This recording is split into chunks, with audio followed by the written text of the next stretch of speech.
Akkalkot road MIDC मधील central textile मिलमध्ये आज रविवारी पहाटे 4:30च्या दरम्यान लागलेल्या आगीत 4 कामगार होरपळून मरण पावल्याची माहिती समोर आली आहे।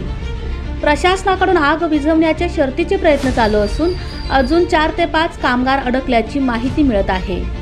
मयतांची ओळख पटलेली नाही। संबंधित टेक्सटाईलचा मालक तिथेच राहत असल्याची माहिती समोर आली आहे। पहाटेपासून या भागामध्ये पोलीस प्रशासन, महसूल प्रशासन, अग्निशामक दल यांचे आग विझवण्यासाठी प्रयत्न सुरू आहेत। 8 ते 10 गाड्या पाणी मारून झाले तरीही आग आटोक्यामध्ये येत नाही।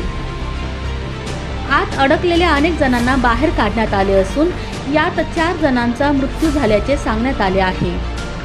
मृतदेह शासकीय रुग्णालयात हलवण्यात आले आहेत। त्यानुसार कुंभारी सब सेंटर, मार्डी प्राथमिक आरोग्य केंद्र आणि सोलापूर जिल्हा रुग्णालय या ठिकाणाहून 3 ॲम्ब्युलन्स घटनास्थळी रवाना झाल्या। आणखीही काही लोक आतमध्ये असण्याची शक्यता आहे।